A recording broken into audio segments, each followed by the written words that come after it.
Singapore, Vice President Kamala Harris asserted Monday that the U.S. must maintain its focus on evacuating Americans and vulnerable Afghans and shouldn't get distracted by questions over what went wrong in the chaotic U.S. exit from Afghanistan. Speaking at a news conference in Singapore, Harris repeatedly declined to engage when asked what she felt should have been done differently in the withdrawal.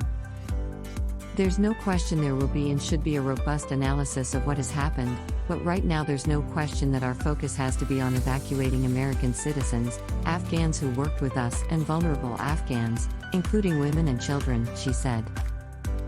Harris took questions alongside Singapore Prime Minister Hsien Loong after the two met for about 2 hours to discuss issues ranging from the COVID-19 response to cybersecurity and supply chain cooperation.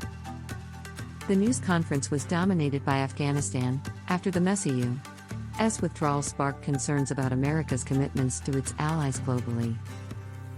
Harris' visit to Singapore and Vietnam this week is seen as the first real test of the Biden administration's ability to reassure key allies of its resolve. Prime Minister Lee offered his country's support for the U.S. decision to withdraw, however, and said Singapore was grateful for the U.S. efforts to combat terrorism in Afghanistan. He also offered the U.S. the use of the Singapore Air Force's transport aircraft to help with the evacuation, and said the country is now watching what the U.S. does next.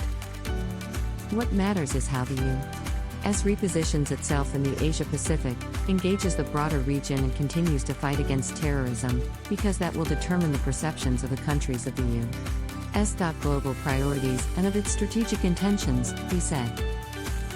Harris' Southeast Asian trip, which brings her to Singapore and then later to Vietnam this week, is aimed at broadening cooperation with both nations to offer a counterweight to China's growing influence in the region.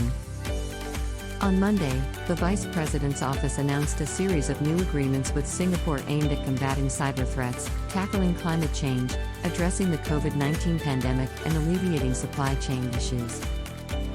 On cybersecurity, the Treasury and Defense Departments, as well as the Cybersecurity and Infrastructure Security Agency, have each inked a memorandum of understanding with their Singapore counterparts expanding information sharing and training to combat cyber threats.